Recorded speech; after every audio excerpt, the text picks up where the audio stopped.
À la une de ce journal, le secteur de l'imprimerie s'active. Depuis ce matin, Abidjan accueille la deuxième édition du Printing Days. Durant 10 jours, les avancées et innovations technologiques de l'imprimerie seront présentées. Les locaux de la société Tranchivoire ont été témoins de la mission de l'Union européenne et de l'accord de partenariat volontaire de lutte contre l'exploitation forestière illégale en vue de s'imprégner des best practices. Pour faciliter la mise en œuvre optimale du schéma organisationnel du type d'institutionnalisation de la stratégie genre, les acteurs clés des États membres de l'UEMOA sont en atelier. Et 1104 places à pourvoir, et ce, dès le 5 juin dans la société Palmesy. Plus de détails dans cette édition.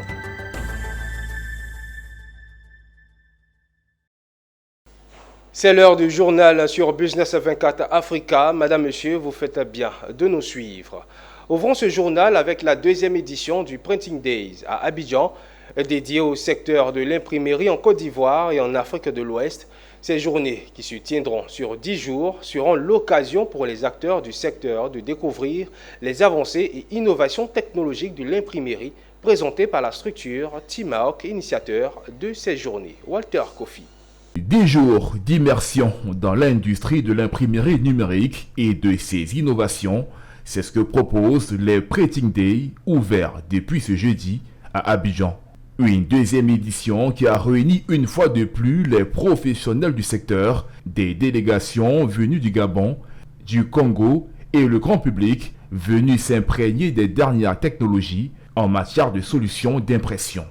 Un concept initié par la structure Timaok, leader du secteur en Côte d'Ivoire, qui à travers ces journées veut présenter un plateau de machines plus large et diversifié avec des imprimantes et des photocopieurs de bureau, des presses numériques professionnelles de dernière génération.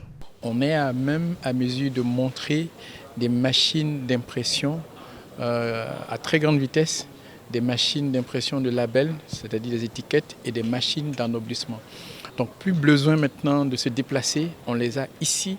Le client, les imprimeurs peuvent, n'est-ce pas, voir ces machines, poser des questions, voir le travail que ces machines réalisent et, n'est-ce pas, revoir la valeur ajoutée que ces machines-là pourraient leur apporter.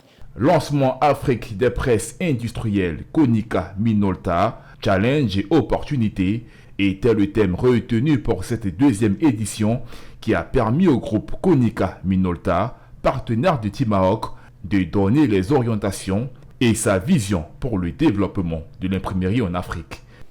D'un point de vue de tout ce qui est technologie d'innovation et de recherche-développement, que Konica Minolta aujourd'hui est quand même assez à l'avant d'un point de vue de ce qu'on a à permettre, c'est déjà d'accompagner nos clients d'un point de vue de la transition analogique offset vers le digital. Ça, c'est vraiment le cœur de ce que nous pouvons faire. Mais nous voulons aussi avoir un impact sur le client final, justement la partie du quotient émotionnel, de pouvoir y rajouter quelque chose de plus, non pas seulement l'impression, mais la partie qualité. Ce sont environ 1000 visiteurs, notamment imprimeurs, maisons de communication, éditeurs, banques, administrations publiques et privées, qui sont attendus du 31 mai au 9 juin au siège de la structure Timaok, où un showroom attend tous les visiteurs. Intéressons-nous à présent à la lutte contre le changement climatique. À Abidjan, la deuxième édition de l'atelier annuel du projet HE2AT s'est ouverte en présence du président de l'université Peleforo Gonkoulibaly, avec la participation de plusieurs partenaires et experts nationaux et internationaux.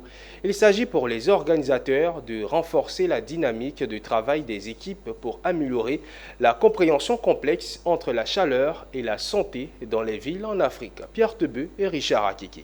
Voilà un projet qui pourra nous renseigner sur les raisons de l'augmentation de la température et de la chaleur dans les grandes villes africaines, notamment à Johannesburg et Abidjan.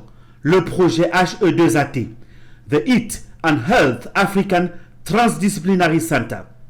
Ces vagues de chaleur et de température ont des répercussions importantes sur la santé, en particulier sur les populations vulnérables. Depuis ce matin, les autorités, les représentants des services techniques, les membres du consortium et les chercheurs de l'université Peleforo Gonkoulibaly et Centre Suisse sont en atelier à Abidjan. Cet atelier annuel présentera des volets du projet, communiquera sur l'acquisition et l'analyse des données, non sans oublier la préparation des systèmes d'alerte. Le projet, dans sa conception, dans son approche, dans sa méthodologie, est un projet qui certainement aura des solutions adéquates, des solutions spécifiques, des solutions pertinentes. Le président de l'université Pélé Forogon Koulibaly, en ouvrant les travaux, a salué le mérite du projet HE2AT qui a un impact direct sur la vie des populations. On cherche encore des méthodes pour bien comprendre tous les effets de la chaleur sur notre vie, sur certaines maladies, sur notre productivité au travail, sur la santé sur les femmes qui sont en état de grossesse. Vu son importance sur la santé des populations, l'un des responsables de l'Organisation mondiale de la santé à Brazzaville a fait le déplacement d'Abidjan. Dr Brahma Kone apprécie lui aussi l'impact direct du projet sur les populations. Nous avons besoin au niveau de l'OMS d'évidence scientifique sur cette question. Développer des solutions de science, des données pour atténuer les impacts du changement climatique sur la santé en Afrique, le centre HE2AT est le thème retenu pour ce second atelier du projet HE2AT en Côte d'Ivoire qui s'achève ce jeudi 1er juin 2023 à Abidjan. Une mission de l'Union européenne et de l'accord de partenariat volontaire de lutte contre l'exploitation forestière illégale était ce mardi dans les locaux de la société Transivoire à Koumassi. Pionnière dans l'exploitation forestière, la transformation et surtout la protection de l'environnement en Côte d'Ivoire, il était question pour cette délégation de s'imprégner des pratiques de Transivoire afin d'en faire un cas d'école. Voyons tout cela avec Konena Nourgo et Doumbia Ayuba.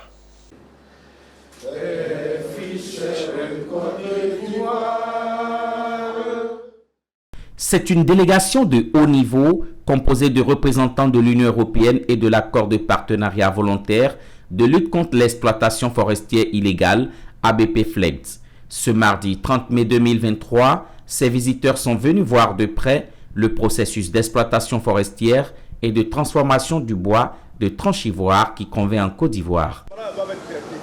Mais que le bois même doit être séché. Alors ici, tout à l'heure, quand on a vu que ce bois-là, les unités industrielles de sciage et de déroulage où attendent des colis de plaquage et de débité, mais aussi de la biomasse, une autre production dans laquelle Transivoire réussit les paris en Afrique de l'Ouest, toutes visitées.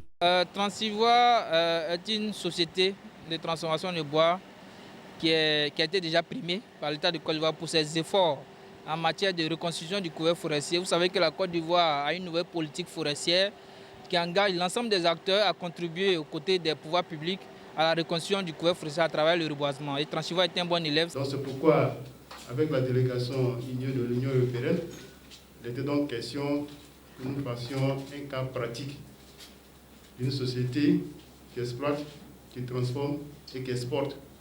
Donc, ce qui fait que ce matin, nous sommes réunis ici pour que, véritablement, la délégation et chacun d'entre nous puisse toucher du bois ce processus-là pour qu'il ait une idée claire de ce que nous faisons ici en Côte d'Ivoire et qu'ils repartent satisfaits de tout ce qu'ils ont vu en Côte d'Ivoire. Située dans la commune d'Abidjan-Koumassi, la société Transivoire a été certifiée OLB par le bureau Veritas en 2013. Fleuron de l'exploitation forestière en Côte d'Ivoire, Transivoire a mis au cœur de ses actions le reboisement des parcelles exploitées. Un projet de sauvegarde de l'environnement qui a permis de reboiser plus de 4000 hectares entre 1995 et 2016. L'éleveur de vaches à lait ne va pas tuer la vache, sinon comment il va recevoir le lait? Et c'est nous pareil, nous exploitons bien sûr la forêt mais nous ne la tuons pas. Nous voulons que ça continue. C'est pour cela que depuis 2013, on est dans la légalité à 100%. Nous cherchons seulement du bois légal. Après avoir reboisé en 20 ans 4000 hectares, c'est-à-dire on a planté 1 200 000 arbres, depuis 2017, nous reboisons avec les planteurs de cacao, que c'est les volants de l'agriculture ivoirienne. Implanté en Côte d'Ivoire depuis 1986, Transivoire compte plus de 350 employés. L'entreprise ambitionne poursuivre ses activités notamment le reboisement en plein, en mélange et en peuplement pur à travers des projets plus impactants. Faciliter la mise en œuvre optimale du STIG, entendez schéma organisationnel type d'institutionnalisation de la stratégie genre, adopté le 24 juin 2022. C'est la raison de l'atelier initié par le Comité national de pilotage d'implémentation du STIG avec les acteurs clés du genre des États membres de l'UEMOA pendant 2 jours. La cérémonie d'ouverture de l'atelier a été présidée par la ministre de la Femme, de la Famille et de l'Enfant, Nasseneba Touré, ce mardi à Cocody. Zénab Dosso et Tima Traoré. C'est une étape importante d'un processus qui a débuté depuis quelques années. Il s'agit de l'élaboration du schéma organisationnel type d'institutionnalisation de la stratégie genre en abrégé STIG, adopté le 24 juin 2022. Un dispositif qui permet de corriger les insuffisances et les faiblesses constatées en matière d'institutionnalisation du genre dans les États membres de l'UEMOA. Le Comité national de pilotage d'implémentation du STIG, affilié au ministère de la Femme, a regroupé ce jour les acteurs clés en charge du genre, du plan, du budget, de l'Assemblée nationale et le secrétariat général du gouvernement. Occasion pour eux de discuter et faire des propositions sur les réformes à opérer pour faciliter la mise en œuvre optimale du STIG. Présente à cet atelier, la ministre de la Femme, de la Famille et de l'Enfant, Nasseneba Touré, a donné le coup d'envoi des discussions. Mesdames et messieurs, l'institutionnalisation du genre est une véritable opportunité pour l'intégration effective du genre dans nos administrations publiques. C'est précisément à cette fin que les acteurs chargés de sa mise en œuvre que vous êtes sont réunis ici en ce jour. Le STIG permettra aux États membres de l'Union de véritablement réduire les inégalités de manière transversale. Pour rappel, dans le cadre de l'opérationnalisation du schéma organisationnel type d'institutionnalisation de la stratégie genre STIG, la commission de l'UEMOA a décidé d'accompagner les États membres à se doter du mécanisme et d'instruments pertinents susceptibles d'assurer l'effectivité de la transversalité du genre. Vous êtes jeune, vous avez entre 16 et 40 ans et vous résidez à Aboisseau, Grand Lao ou à San Pedro et vous souhaitez travailler à Palm-Sea dans les domaines de la maintenance automobile et engins, des infrastructures, la sûreté ou la récolte. Le programme formation-insertion de l'agence Emploi Jeunes en partenariat avec la Palm-Sea doit certainement vous intéresser. Ce sont au total 1104 places à pourvoir et ce, dès le 5 juin. Le programme a été lancé au ministère de la Promotion de la Jeunesse, de l'Insertion professionnelle et du Service civique en présence du premier responsable de ce département ministériel, suivant le compte-rendu de Issa Badini. Côte à côte, les ministres de la Promotion de la Jeunesse, de l'Insertion professionnelle et du Service civique, les directeurs des ressources humaines de Palm-Sea, filiale du groupe SIFCA, et de l'administrateur de l'agence Emploi Jeunes, pour donner vie à un programme qui va former et insérer au total 1104 jeunes dans le cadre d'un partenariat entre l'entreprise agro-industrielle et l'agence Emploi Jeunes. Ce programme vise certains jeunes en termes d'éligibilité, notamment des jeunes qui sont ivoiriens, donc des jeunes dont l'âge est compris entre 16 et 40 ans, des jeunes à un certain niveau déscolarisés qui ont dû décrocher dans leur cursus scolaire. Les domaines retenus, la maintenance automobile et engins, l'usine, les bâtiments et l'entretien des pistes, la sûreté et la récolte. Du côté de Palm-Sea, on se réjouit de donner la chance à ceux qui en demandent, dans un contexte où la jeunesse est placée au premier des rangs des priorités du gouvernement de Côte d'Ivoire. C'est vraiment avec joie, avec engagement, avec civisme et avec esprit citoyen que Palm-Sea s'associe au ministère de la Jeunesse et à l'agence Emploi Jeunes pour contribuer non pas à donner un emploi aux jeunes, mais à transformer et à changer la vie des jeunes là qui voudront bien rejoindre ce programme. Reconnaissant à Palmsi, le ministre Touré Mamadou espère que l'action de la filiale du groupe SIFCA sera contagieuse à d'autres entreprises. C'est une très bonne nouvelle pour les jeunes de Côte d'Ivoire et je souhaite que les autres entreprises puissent emboîter le pas à Palmsi.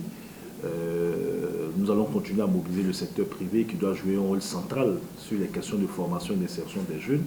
Les inscriptions se feront en ligne et ce sera du 5 au 19 juin et la formation du 3 juillet au 21 décembre. Et direction Gontougo. La CEDEAO et l'État de Côte d'Ivoire sont en guerre contre la peste des petits ruminants.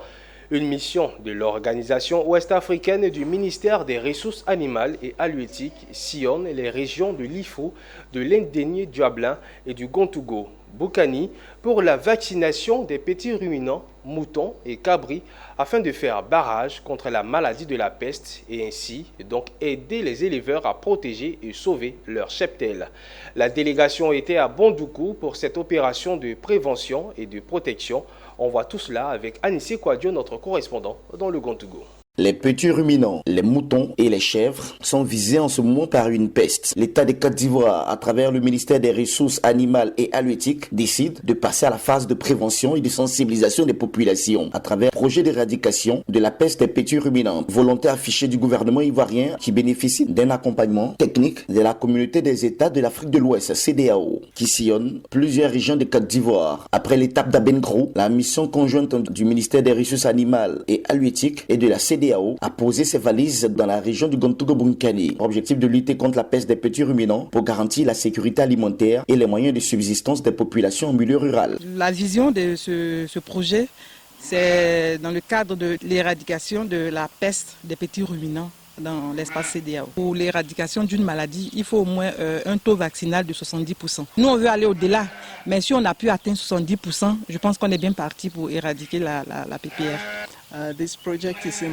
La CEDEAO est déterminée à éradiquer la peste des petits ruminants d'ici 2030 grâce à la vaccination de masse et à l'identification des animaux pour le suivi des animaux vaccinés. Monsieur Mohamed Ouattara est éleveur de moutons. Il a un cheptel très important de plus de 2000 têtes. Pour lui, cette campagne de vaccination initiée par les autorités, véritablement bénéfique pour sauver son troupeau qui est une richesse. À terme, cette opération vise la vaccination de plus de 1 million de moutons et de chèvres et va contribuer au bonheur de plus de 200 000 éleveurs. Et rendons-nous à présent à Yakassé à Tobrou, où les femmes ont été les heureuses bénéficiaires d'un projet de renforcement des capacités mis en œuvre par la Fondation Achat. Elles ont reçu une formation en alphabétisation en vue d'accroître leurs chances d'intégrer le tissu professionnel. Un projet couplé au lancement de la 2e édition du Achat Festival, un événement qui a rassemblé la population de la localité, nous relate Zénab Dosso et Ismaël Doza. Les femmes rurales de la cité du Tarot ont saisi le bâton de la seconde chance. À Yakassé à Tobrou, localité située à 120 km de la capitale économique, la Fondation Achat, avec son projet d'alphabétisation, a renforcé les capacités de ces braves femmes à l'effet de les rendre aptes pour le développement de leur communauté. Dans un monde en perpétuelle évolution, cette initiative d'apprentissage à la lecture, au calcul et aux opportunités qu'offrent les nouvelles technologies a permis de faire germer une première promotion baptisée Arlette Badou-Nguessan. De remercier, de féliciter la Fondation Achat qui nous offre encore une fois l'occasion exceptionnelle de célébrer la culture ivoirienne tout en mettant en avant une thématique d'actualité. Ce sont 75 femmes dont l'âge varie entre 18 et 60 ans qui ont été formées 2 mois auparavant. Une formation qui devra déboucher sur la rentabilité d'un projet de manioc à travers l'élaboration d'un business plan. La Fondation Achat ne s'est pas arrêtée là. Elle a associé toute la population à cet événement d'envergure en lançant la 2e édition du Achat Festival. Moment de convivialité, de partage et de détente autour du thème femmes rurales et alphabétisation. Nous avons pour but ultime l'autonomisation de la femme, en considérant que l'éducation et l'alphabétisation est un levier d'autonomisation, nous avons donc ciblé ce thème-là pour amener nos mères en milieu rural à pouvoir combler leurs lacunes. Achat Festival 2e édition a tenu toutes ses promesses. La Fondation Achat entend faire de cet événement l'un des plus en vogue sur la scène culturelle. Les populations de Maïna Dopa, département de Gagnoa, ont été sensibilisées au respect des droits des enfants. C'était lors de la traditionnelle fête de fin d'année organisée par le Centre d'action communautaire de la direction régionale du ministère de la Femme, de la Famille et de l'Enfant de Gagnoa. Une cérémonie célébrée autour du thème « Investir dans le développement de la petite enfance, une garantie pour construire un capital humain de qualité ». Gerva Mani, Diekou de Silva, commenté par Michel Brou. C'est l'occasion pour les parents ainsi que les invités d'être les témoins des différentes activités menées avec les enfants par le personnel enseignant. Ici, à Maïna Dopa, département de Gagnoa, les populations sont sensibilisées au respect des droits des enfants. Lors de cette traditionnelle fête de fin d'année, organisée par le Centre d'action communautaire pour l'enfance de Maïna Dopa, les messages lancés ont tourné autour du thème « Investir dans le développement de la petite enfance, une garantie pour construire un capital humain de qualité ». Nous sommes dans la semaine nationale de la petite enfance. Ce n'est pas parce que ce sont des enfants qu'il faut faire tout ce qu'on veut avec eux. Les enfants, vous savez, et je sais que la communauté de Maïna Dopa a été déjà sensibilisée sur le fait que les enfants doivent aller à l'école. Les enfants, on ne doit plus les brutaliser. Les enfants, on doit les protéger. Les enfants ne doivent pas utiliser des objets dangereux. La cérémonie a été l'occasion pour les parents ainsi que les invités d'être les témoins des différentes activités menées avec les enfants par le personnel enseignant. C'est par des doléances auprès de la délégation du ministère de la Famille qui se résume à l'amélioration des conditions de travail, du personnel et du cadre d'éducation des enfants que cette cérémonie a pris fin. Pendant qu'au sud de la Côte d'Ivoire, précisément à Yopougon, les populations faisaient face à une pénurie d'eau, celles de Diokoué sont confrontées aux coupures intempestives d'électricité. Une délégation des acteurs du secteur de l'électricité est allée au contact des habitants pour donner les raisons et les rassurer. Une rencontre initiée par le préfet de région du Guémont. Le reportage est signé Théodore Kanga. Depuis plusieurs années, la région du Guémont est confrontée à de nombreuses coupures d'électricité avec des dégâts matériels dans des familles. Cela a suscité récemment une marche de protestation. Face donc à cette situation, le préfet de la région du Guémont, Cissé Ibrahima, a invité le régulateur Côte d'Ivoire Énergie et la compagnie ivoirienne d'électricité, CIE, pour expliquer le problème qui mine cette région. Nous avons invité l'ANARECI et Côte d'Ivoire Énergie pour venir s'entretenir avec nos populations. Ces rencontres étaient nécessaires par rapport à la question de coupure, je peux le dire, intempestive de courant dans notre région, dans le département.